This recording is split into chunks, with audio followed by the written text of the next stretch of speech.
नमस्कार, मैं हूं अजय शर्मा और आप देख रहे हैं healthy life with doctor Brajpal Singh Tyagi. एक बार फिर हम कोविड के सामने खड़े हैं। कोविड का न्यू वेरिएंट गाजियाबाद में पाया गया है, वो भी हर्ष ईएनटी हॉस्पिटल के अंदर, वो भी आज। पेशेंट है एक पार्षद, पार्षद का नाम ओपन नहीं करेंगे हम। नया वेरिएंट है JN1। डॉक्टर साहब, कैसे मिला आपको पेशेंट और किस तरीके से इसकी रिपोर्ट्स आपके पास आई? ये जो पेशेंट है कल हमारे पास आए थे मेरे अस्पताल में, और जो उनकी शिकायत थी वो उनको बहुत ज़्यादा खांसी हो रही थी, सांस में उनको प्रॉब्लम हो रही थी, बहुत ज़्यादा थकान लग रही थी और उनको फीवर था माइल्ड ग्रेड। जी। जो मैंने JN1 वेरिएंट के बारे में स्टडी किया था वो सारे सिम्टम्स उनसे मैच कर रहे थे। ये ऑलरेडी हमें आइडिया लग गया था कि इंडिया में JN1 आ चुका है और इससे पहले 117 पेशेंट केरला में मिल चुके हैं।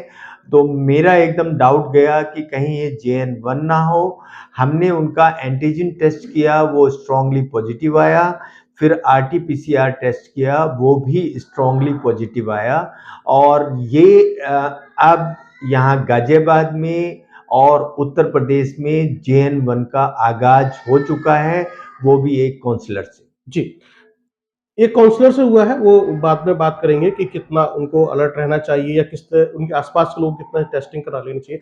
डॉक्टर साहब, केरला में 170 पेशेंट्स या और ये पहले से पीछे से ट्रेवल करता आ रहा है। सितंबर में यूएस के अंदर इसके पेशेंट्स की जानकारी मिली थी।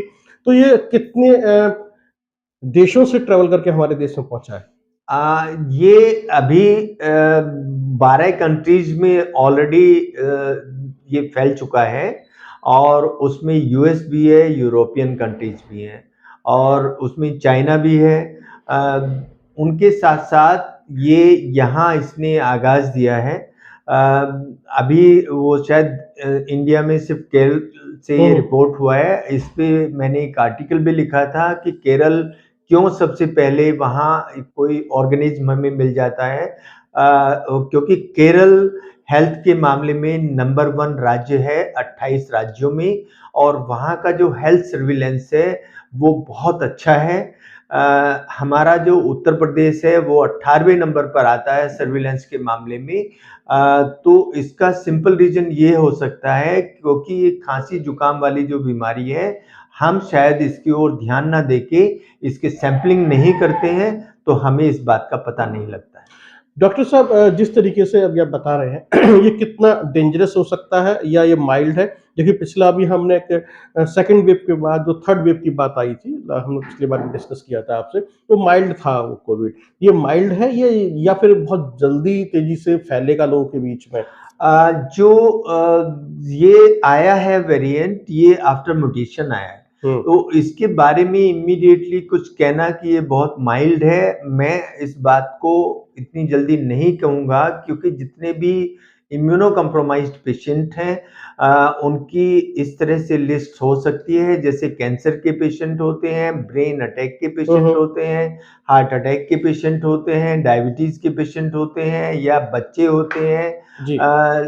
8 साल से ऊपर वाली उम्र के जिनमें थाइमस ग्रंथि बहुत अच्छे से काम नहीं करती है। तो ये जो है ये सब इसको एक्सपोज्ड रहते हैं। और सबसे जो बड़ी बात है वो जो हमारी ऐसी महिलाएं हैं जिनको अभी प्रेगनेंसी चल रही है, उनकी इम्यूनिटी वैसे भी कम रहती है, तो वो इसको पकड़ सकती हैं। तो माइल्ड मतलब हम ये नहीं कह सकते हैं कि जो इम्यूनो कॉम्प्रोमाइज्ड पेशेंट हैं उनको ये नुकसान नहीं पहुंचा सकता, ये उनको नुकसान पहुंचा सकते हैं, उनको निमोनिया पैदा कर सकता है। डॉक्टर साहब, तो काफ़ी डेंजरस हो सकता है न्यूबॉर्न बेबीज़ के लिए या फिर जो महिलाएँ प्रेग्नेंट हैं उनके जो बेबी है उनके अंदर, उनके लिए भी? जी, उनके लिए डेंजरस हो सकता है, जैसा हमने अभी देखा है कि इसके बाद कितने हार्ट अटैक आ रहे हैं और उसके साथ एमनेजिया और उसके साथ भूलने वाली बीमारी, टेस्ट का न होना, स्वाद का न होना, ये सब जो परेशानी है, ये हमें सब कोविड के बाद मिली है। तो कोई भी कोविड का वेरिएंट, उसके बारे में पहले से ये कहना कि नहीं वो इतना डेंजरस नहीं है, मैं समझता हूँ कि ये हमारी जनता को धोखा देगा नहीं। डॉक्टर साहब, जिस तरीके से हमने देखा कि हम हर्ड इम्यूनिटी में चले गए थे या एसिम्प्टोमेटिक भी हमने उसमें देखा था, तो क्या हम इस कोविड वेरिएंट का सामना हर्ड इम्यूनिटी से करेंगे या फिर इसके लिए गाइडलाइन होनी चाहिए आपके अकॉर्डिंग? मेरे हिसाब से गाइडलाइन होनी चाहिए। और इसका सिंपल रीजन है कि जब कोई भी वेरिएंट म्यूटेट करता है तो उस पे जो हमारे इम्यूनिटी होती है किसी और इन्फेक्शन की, वो काम नहीं करती है। इसी तरीके से अगर आपने एक वैक्सीन का नाम सुना होगा जो इन्फ्लुएंजा वैक्सीन होती है, जी। वो हर साल चेंज होता है उसका स्ट्रेन। वो चेंज इसलिए होता है कि जब इस वायरस में म्यूटेशन होता है तो हमें वैक्सीन को भी चेंज करना पड़ता है। तो सेम इस वायरस का है कि अगर इसमें म्यूटेशन हुआ है तो जो पहले हमारी इम्यूनिटी है वो उसको आइडेंटिफाई नहीं करेंगे उसके स्पाइक प्रोटीन, और वो हमें इन्फेक्ट कर देंगे अनटिल अनलेस हमारी इम्यूनिटी बहुत स्ट्रांग हो या कोई ऐसी वैक्सीन बन के आए जो इसके खिलाफ काम कर सके। जी, यानी कि आने वाले समय में हमें ध्यान रखना पड़ेगा, चाहे हम ट्रैवल कर रहे हो, मेट्रो में हो या पब्लिक ट्रांसपोर्ट के अंदर हो या फिर कोई भी पब्लिक प्रोग्राम्स हो, जैसे आजकल हम देख रहे हैं बहुत सारे पब्लिक प्रोग्राम्स हो रहे हैं। उसके बाद शादियों का भी मौसम शुरू होने वाला है डॉक्टर साहब, वो भी हम देखेंगे।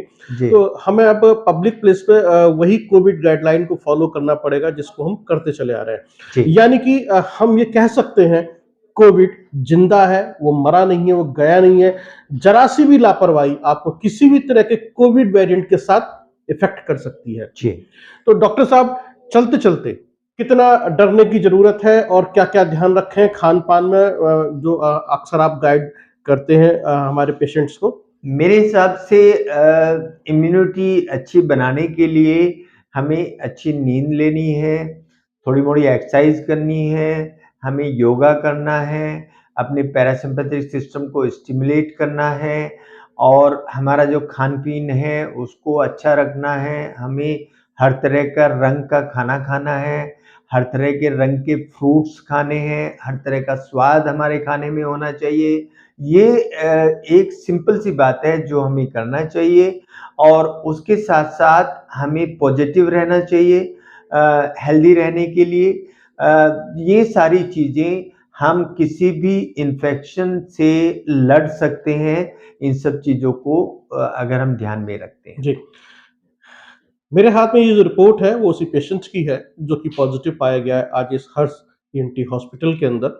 इसकी जानकारी आज शाम तक मुझे उम्मीद है सीएमओ साहब तक पहुंच जाएगी जी। और उत्तर प्रदेश गवर्नमेंट तक पहुंच जाएगी जी। जिससे कि उन्हें आसानी रहे कि गाजियाबाद में पहला कोविड पेशेंट मिल चुका है और उसको लेकर एक एडवाइजरी की जरूरत है, जिससे कि जनता में या लोगों में एक जागरूकता आए, उन्हें कैसे अपने आप को बचाना है और कैसे बचना है और अपने लोगों का भी ध्यान कैसे रखना है।